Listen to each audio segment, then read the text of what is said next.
Olá, estamos aqui de volta para dar continuidade à nossa aventura com a astronomia. A gente falou aí várias coisas, né? A gente falou que todo dia que a gente olha para o céu a gente vê o Sol. A gente falou que o Sol surge no horizonte todos os dias, no leste, se põe no oeste, e não há o que questionar quanto a isso, porque é só olhar para o céu e ver.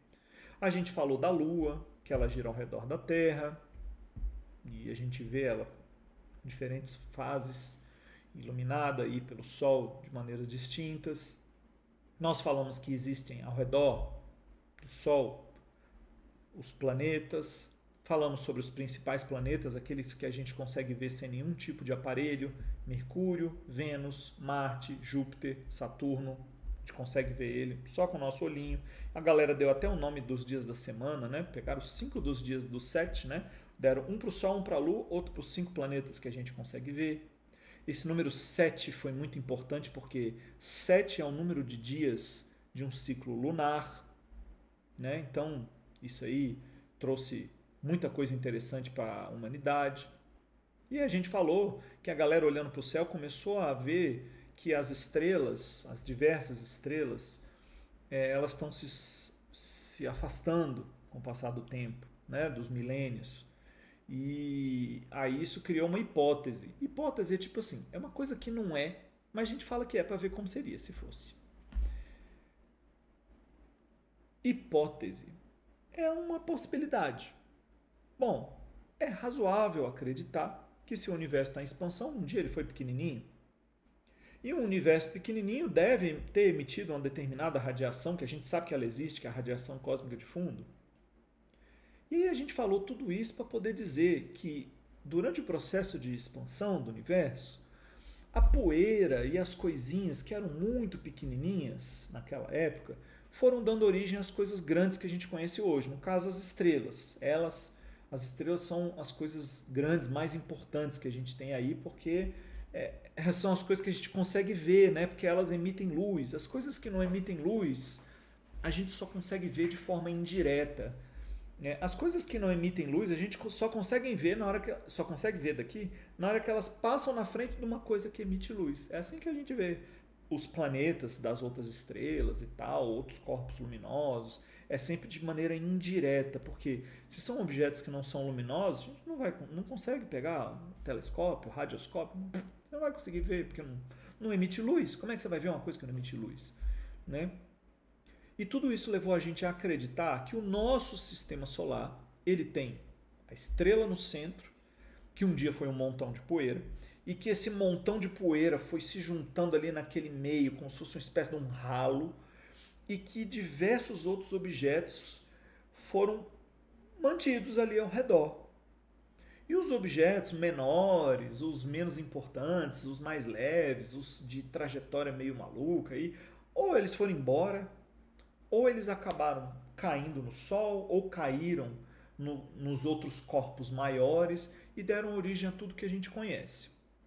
Então, essa história toda leva a gente a acreditar, primeiro, no espaço as coisas giram. Cara, não é legal isso? No espaço as coisas giram. Você já percebeu que a gente está o tempo inteiro falando em negócio de rotação, rotação, rotação? A Terra gira em torno de si mesma, a Lua gira em torno da Terra, a Lua e a Terra giram em torno do Sol, os planetas giram em torno do Sol, o Sol e o nosso sistema solar está girando em torno de um buraco negro lá no centro da nossa galáxia, e as galáxias estão sempre nesse processo. Então, esse negócio de girar é meio que natural da nossa natureza, né? Da natureza do universo, esse negócio de girar, né? Então, essa rotação muito intensa que a gente tem leva à maior parte dos fenômenos que a gente conhece. Primeiro, imagina um montão de poeira. Um montão de poeira, para ficar junto, teria que ter uma colinha ali, alguma coisa. Né? Mas imagina que essa poeira está numa temperatura muito alta. Mais alta. É mais alta ainda. Mais alta. Como que essa poeira vai virar meio que uma gosma quente? O nosso planeta era isso. Ele era uma gosma, tipo lava vulcânica. Exatamente lava vulcânica. Durante o processo de formação do sistema solar, todas as coisas eram meio que gosmas quentes. O Sol, eu sei que é pouco rigoroso falar isso, e um dia talvez você fale assim: nossa, aquele cara me falou que o Sol era uma gosma quente. Como ele foi superficial nessa fala. E eu realmente estou sendo muito simplista quando eu falo que o Sol é só uma gosma quente, mas ele é tipo uma gosmona super quente mesmo. Eu posso falar que o Sol é uma gosma quente porque o Sol, bom, tudo no universo gira, né? Nós já nos convencemos disso na aula de hoje. O meio do Sol gira mais rápido que as beiradas. Ele é uma gosma mesmo, meio isso. E no início do sistema solar, antes das coisas serem como a gente observa nos dias de hoje, a Terra era uma bolota de uma gosma derretida, gosma de ferro, basicamente isso. Não, lógico, tem muitos outros componentes aí, mas eu estou, né, simplificando. Então é como se fosse um monte de ferro derretido, chega a ser vermelho, sabe? E não só a Terra era assim, né, mas Mercúrio, Vênus, Marte, é essa gosma, né? E essa gosma girava ali ao redor do Sol, porque no universo as coisas giram, né? E com o passar do tempo, essa gosma vai esfriando, né? Porque as coisas vão se distanciando e tudo mais. A gente até acredita que a nossa Lua foi uma gosma quente que um dia bateu na Terra, tirou um pedaço da Terra e ficou girando ao redor da Terra. Porque imagina a confusão que não era o processo de início do universo. A gente falou que na formação do nosso sistema solar, tudo era um monte de poeira, de uma nuvem. Aí as coisas foram se aglomerando e ficando maiores e foram se chocando de um jeito meio caótico. E só sobrou aquilo que estava girando ao redor do Sol, mais ou menos no mesmo plano. As coisas que giram em planos diferentes é porque em algum momento veio algum objeto e deu uma pancada nele. Então, por exemplo, a Terra está girando aqui. Imagina que ela sofre um choque. Na hora que a Terra sofre um choque, ela vai girar meio inclinada. E é isso que a gente acredita que aconteceu para o eixo de rotação da Terra ser meio inclinado. Existem planetas, por exemplo, Urano, que ele levou uma pancada tão violenta que ele gira de lado. Ele gira de lado. Em vez de ele girar assim, ó, girar ao redor do Sol nessa forma, ele gira assim. Tipo, tem um pedaço dele, o polo norte dele, está sempre de dia, sempre olhando para o Sol, e o polo sul está sempre de noite, né? Que ele está girando assim, né? E está girando ao redor do Sol, como se ele estivesse deitado. Né? Nós vimos foto da Lua, a gente viu que a Lua tem uma pá de cratera, né? Então, tipo, dá para acreditar que ocorrem choques entre os diversos objetos do universo. Né? Os objetos menores, a gente consegue ver aqui os asteroides, né? Eles até causam meteoros que a gente viu aí, e a gente consegue acreditar nisso, dá para acreditar nisso. E os outros indícios que a gente tem dessa coisa toda é que, de fato, nós temos um planeta que gira com o eixo um pouquinho inclinado. Né? E aí isso traz os tópicos que até o nosso livro apresenta. E eu vou te falar o nome desses tópicos, porque com o nome dos tópicos a gente consegue tirar todas as conclusões a partir desse raciocínio enorme que a gente está aqui há dias construindo, falando sobre todos esses detalhes incríveis aí do nosso universo. Então, como é que a Terra se move? Bom, nós todos acreditamos que a Terra gira em torno de si mesma. Eu não preciso argumentar isso. Porque tu vê o Sol todo dia nascendo, se pondo, isso é um indicador de que a Terra gira em torno de si mesma. Quanto tempo a Terra leva para girar em torno de si mesma? 24 horas. Por que você deve acreditar nisso? Porque você vê o Sol nascer e daqui 24 horas ele está nascendo de novo. E daqui 24 horas ele está nascendo de novo. E isso aconteceu nos últimos milênios. Todos os seres humanos que passaram sobre a Terra testemunharam isso. Então, é bem fácil acreditar que a Terra tem movimento de rotação. Outra coisa que nos faz acreditar que a Terra tem movimento de rotação: olhar para o céu noturno e ver que as estrelas giram em torno de uma estrela central. Então, é muito fácil acreditar, né, que a Terra gira em torno de si mesma. E por que é fácil acreditar que a Terra tem um eixo de rotação inclinado? Aí isso eu vou precisar mostrar uma imagem diferente para vocês aqui. Olha aí, ó. Essa nossa imagem está totalmente fora de escala, né? Porque essa distância aqui é muito maior. Mostra o nosso Sol e mostra o planeta Terra em diferentes momentos. Como você pode perceber, a Terra, com o passar do tempo, né, ela vai sendo iluminada de maneira irregular, né?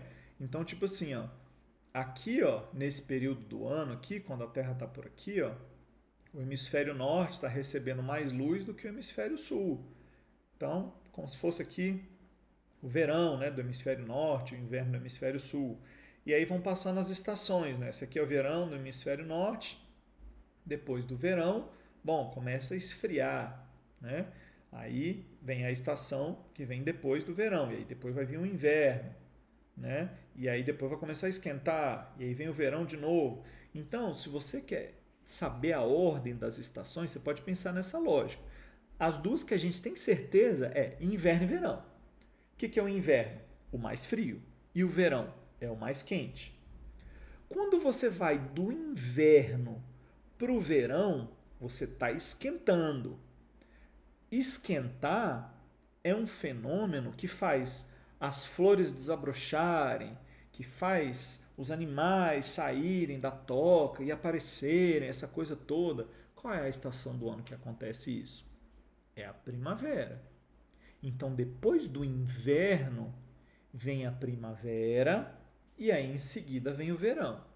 Depois do verão, começa a esfriar para depois virar inverno. Qual é a estação que mostra que o clima está esfriando, que as plantas perdem as folhas para poder se proteger, para não perder energia à toa, né? Porque o inverno está por vir? Essa estação é o outono. Né? Então dá para a gente saber a ordem das estações com tranquilidade, seguindo esse raciocínio. Beleza? Então, o verão mais quente, foi esfriando. Outono, esfriou de vez, inverno, e começou a esquentar. Primavera, verão, outono, inverno, primavera, verão, outono, inverno. E as estações vão acontecendo nesse ciclo. Por que o eixo da Terra é inclinado? Porque no processo de formação do sistema solar, em algum momento, teve um trem que bateu na Terra com toda a força e inclinou o eixo de rotação dela. Pode ser que tenha sido até a Lua, né? Quando era tudo uma grande gosma de lava, né? E saiu e aí foi esfriando e ficou do jeito que ficou, né? Então, nós acreditamos que a Terra tem um eixo inclinado e que esse eixo inclinado só existe da maneira que existe porque um dia a Terra levou uma certa pancada aí de um outro corpo celeste durante o processo de formação do sistema solar. Beleza? Por que nós acreditamos que o eixo terrestre é inclinado? Ora, porque temos as estações do ano. As estações do ano são indicadores de que o eixo da Terra deve ser inclinado. Por quê? No hemisfério norte, quando está no verão, os dias são mais longos. Quando temos o verão no hemisfério sul, os dias são mais longos no hemisfério sul e as noites mais curtas, e assim sucessivamente. Então, basta observar pela sua janela ao longo dos anos que você vai conseguir ver isso. Beleza? Vou falar de um tópico adicional muito curioso que mostra que isso aqui não é bagunçado e que as coisas não são tão simples assim, mas que vale a pena para você ver como é fantástico o tanto de coisa que o ser humano consegue descobrir só de olhar para a janela. Olha para essa nossa figura. Olha para essa nossa figura. Aqui ela faz um raciocínio muito interessante. Ela compara a rotação do nosso planeta com a rotação de um peão. Então imagina que você pega um objeto, bota ele para rodar e ele fica ali girando, né? Normalmente o peão faz um movimento meio assim, né? Ele gira às vezes para um lado, às vezes para o outro e tudo mais, né? E ora, começamos falando, no universo as coisas giram, então a Terra gira. Então se a Terra está girando, pode ser que esteja acontecendo esse movimento de peão com a Terra. E sabe o que é mais legal, cara? Esse movimento está acontecendo. Olha aqui para essa figura. Lembra que eu te falei que do hemisfério norte, olhando diretamente para cima, a galera vê a estrela Polaris? Lembra que eu falei isso? Existem registros de que, na verdade, 3.000 anos atrás, cara, isso é muito legal.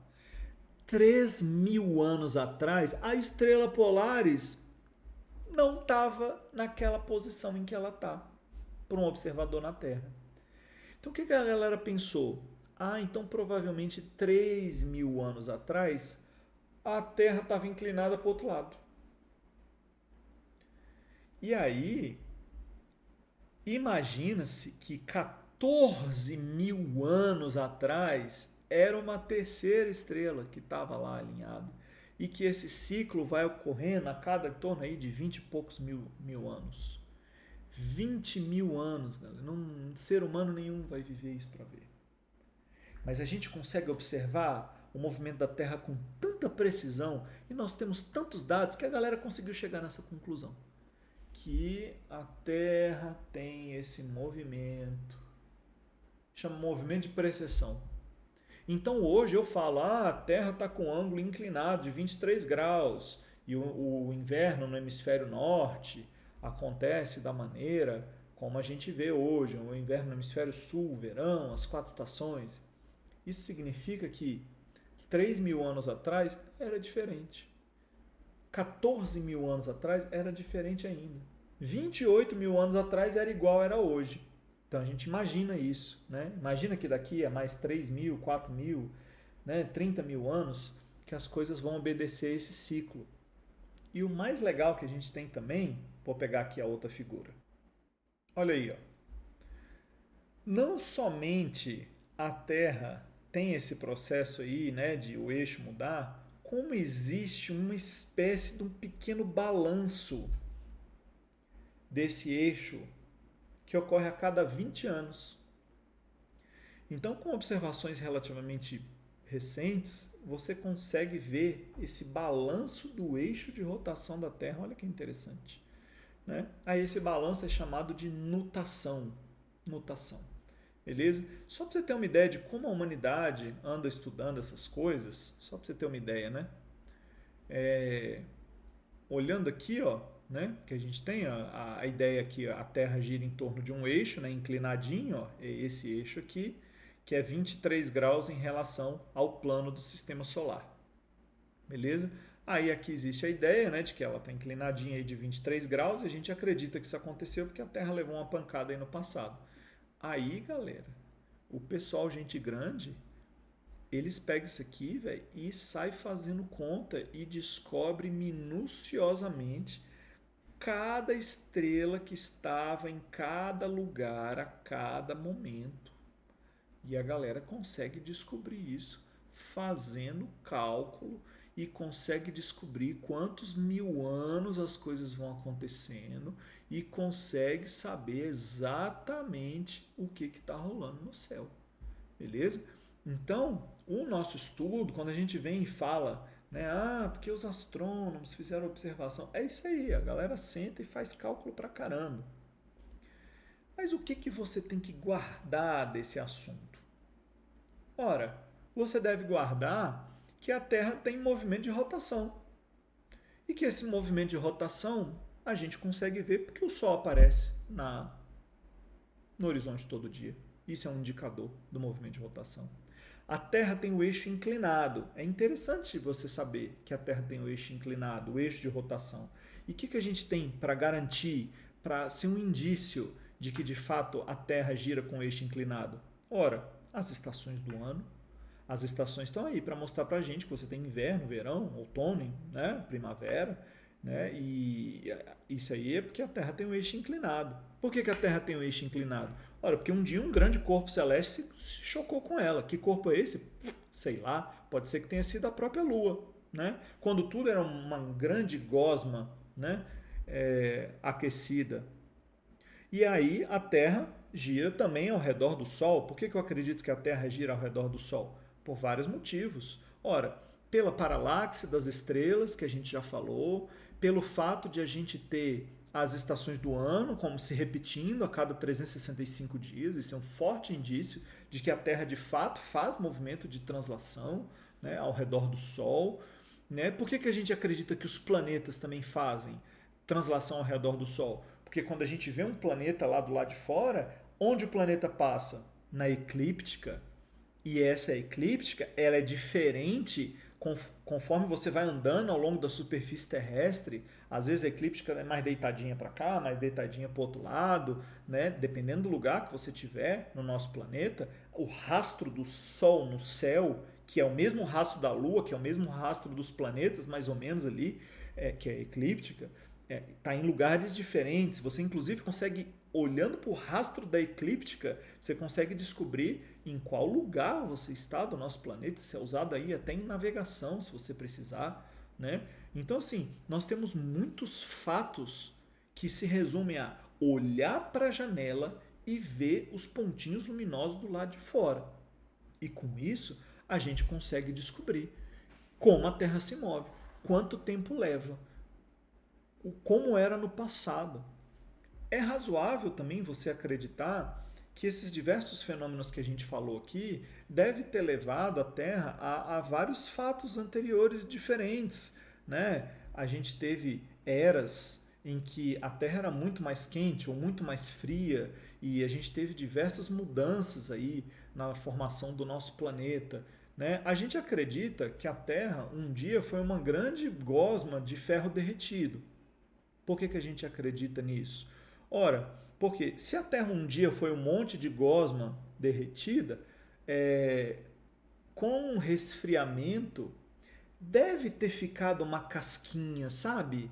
Mais durinha assim, dessa gosma de ferro. E essa casquinha existe, é a crosta terrestre, a parte de fora do nosso planeta. Né? A gente nunca conseguiu cavar, né, para chegar no fundo, nem dá, tá? Esquece isso aí. Tipo assim, a crosta terrestre é desse tamanho aqui, a gente cavou uma unha aqui assim. Ó. O ser humano não tem tecnologia para chegar lá dentro da Terra. Inclusive, se a gente fizer um buraco, é capaz de cuspir lava para fora, né? Porque afinal de contas, imagina, a Terra deve ser uma grande gosma de ferro quente derretido.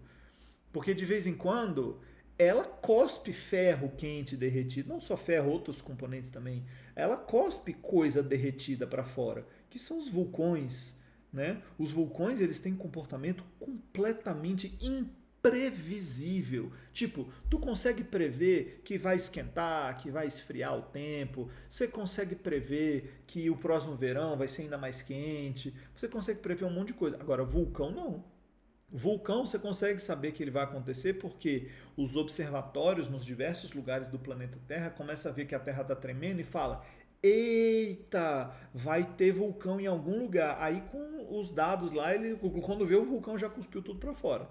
Né? Então assim, os vulcões eles são indicadores de que de fato dentro do nosso planeta tem um monte de gosma derretida. Ou seja, dá para acreditar que o nosso planeta foi um dia um monte de gosma derretida. Dá para acreditar. Dá para acreditar nisso. E que a casquinha que a gente tem do lado de fora, que é a crosta terrestre, ela é de fato um resultado do resfriamento dessa gosma. Pode ser que a Terra saia derretendo, saia congelando mais, né? Solidificando mais e fique cada vez com o passar do tempo com a crosta mais espessa. Pode ser que aconteça isso, né? E que outros indícios a gente tem disso no nosso universo? Ora, vamos falar sobre os planetas que estão mais próximos do Sol, porque o nosso próximo capítulo vai falar sobre a formação do planeta Terra, né? Do que ele é feito. Então, vamos falar sobre os outros planetas, que aí a gente tem várias coisas para acreditar sobre o nosso planeta também. Mercúrio está super perto do Sol. E como ele está muito perto do Sol, lembra que a gente falou que o Sol é uma espécie de bomba atômica que está há bilhões de anos explodindo sem parar? Tipo, o Sol lança partículas no universo. E essas partículas pegaram o que um dia pode ter sido a atmosfera de Mercúrio e jogou fora. Então, guarda isso. Mercúrio não tem atmosfera. Por que não tem? Porque está muito perto do Sol. Como ele está muito perto do Sol, o Sol ele acaba varrendo essa atmosfera, né? E Mercúrio é um planeta que está super quente, né? Está super perto do Sol e ele mesmo assim está no estado sólido. Então a gente acredita que Mercúrio tem uma formação parecida com o planeta Terra, né? Tanto que a gente diz que Mercúrio é um planeta rochoso, assim como a Terra, ou seja, um planeta feito de rocha, planeta duro, planeta sólido, né? Provavelmente dentro dele tem um monte de gosma derretida, a gente acredita nisso, né? Porque deve ser isso. São hipóteses, galera. Ninguém foi lá e cavou, nem tem como. Né? A gente já foi lá tirar foto, mandou nave lá e tal, lógico que sem gente dentro. Mas é muito perto ali do Sol e não dá para fazer grandes coisas não, muito quente. A gente não tem aí interesse em ficar gastando dinheiro para fazer esse tipo de coisa não. Mas já mandaram lá, tiraram um monte de foto, é bem maneiro, dá para você ver um monte de foto de Mercúrio aí. Né? Depois de Mercúrio, o outro planeta que a gente tem no sistema solar, se afastando do Sol, é Vênus. Cara, e Vênus tem muito, muito, muito vulcão. Muito vulcão. A gente acredita que Vênus teve todos os seus vulcões entrando em erupção de uma só vez. E jogando um monte de lava para fora, porque Vênus é um planeta muito quente. Vênus é mais quente do que Mercúrio, que está pertinho do Sol. Vênus, que está mais longe, é mais quente do que Mercúrio. Né? E por que Vênus é super quente? Porque a atmosfera de Vênus é cheia de gás carbônico. A gente acredita que no processo de formação dos planetas rochosos havia muito gás carbônico na atmosfera desses planetas, devido aos processos químicos lá de resfriamento da gosma, que ele era aquela gosma derretida, quando ela vai resfriando, a gente acredita que ela deve ser responsável aí por um acúmulo de gás carbônico ao redor, né, do planeta, e esse gás fica preso ali por conta da gravidade. Mercúrio está perto do Sol, então o Sol acabou varrendo esse possível gás carbônico que tinha ali e acabou não sobrando quase nada. Mas Vênus não. Vênus está um pouco mais longe e aí ele reteve esse gás carbônico lá, né? Então Vênus tem atmosfera. E Vênus tem uma composição química, já que ele é um monte de vulcão, essa coisa toda, ele tem uma formação química muito diferente da gente.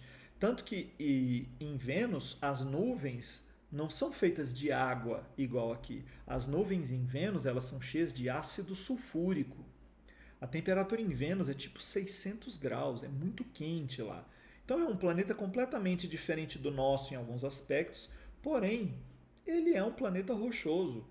Ele um dia foi uma grande bola de lava, que a casquinha dele se solidificou. Só que devia ter uns buraquinhos lá e esses buraquinhos deram espaço para que o magma lá de dentro, né, a lava, fosse cuspida para fora.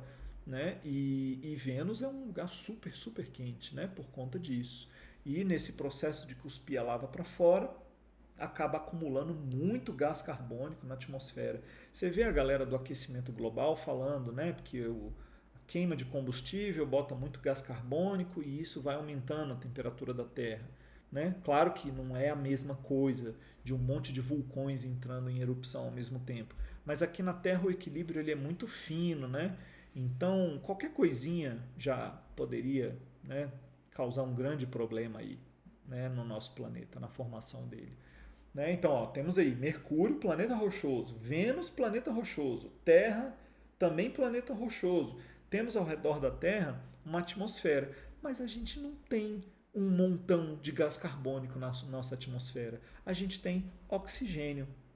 Por que acreditamos que surgiu esse oxigênio? Porque um dia o nosso planeta passou por um processo que é o processo de formação da vida. E os primeiros seres vivos provavelmente foram seres vivos que viviam no mar.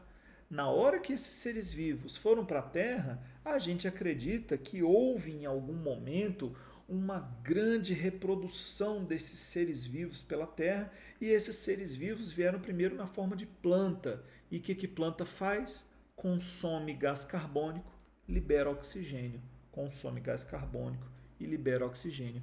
Então, possivelmente, a Terra um dia foi um grande fuzuê ali de gás carbônico e devido ao surgimento das plantas, vasto surgimento das plantas no planeta inteiro, isso trouxe um resfriamento, até acreditam aí que a vida começou e acabou várias vezes, teve várias extinções em massa no nosso planeta, em que quase todas as espécies sumiram, né? E aí um dos motivos que pode ter causado isso foi essa vasta expansão das plantas, né? Porque as plantas realmente consomem aí o gás carbônico e formam o oxigênio. Então, isso leva a gente a acreditar que a atmosfera da Terra ela é como é hoje por causa disso. E o quarto e último planeta rochoso que a gente tem para falar é Marte. Ora, Marte tem uma atmosfera bem fraquinha, né? A gente acredita que Marte perdeu a sua atmosfera porque Marte não tem muitos elementos de proteção aí da atmosfera, né? Um dos elementos de proteção que a Terra tem é o campo magnético, né? A gente acredita que o campo magnético mantém as partículas que vêm do Sol. O Sol é uma grande bomba nuclear, né? Então, que essas partículas que estão saindo dessa bomba nuclear, elas não conseguem varrer a superfície da Terra porque elas desviam, por causa que a Terra também é um grande ímã, né? E Marte não tem esse campo magnético. Então a gente acredita que se Marte um dia teve campo magnético, então Marte teve atmosfera. E quando perdeu o campo magnético, acabou perdendo a atmosfera junto, né? E então, nós acreditamos que esses 4 primeiros planetas do Sistema Solar têm um processo de formação muito parecido e que eles foram, de fato, um monte de gosma quente derretida que acabou solidificando a casquinha e que lá dentro dele ainda tem um monte de gosma quente derretida, né? Basicamente aí feita de ferro e outros componentes. Beleza? E é isso que vai servir de base para a gente falar sobre o nosso próximo tópico, que são as camadas do nosso planeta Terra, assim como da sua atmosfera. Te vejo na próxima aula. Valeu demais!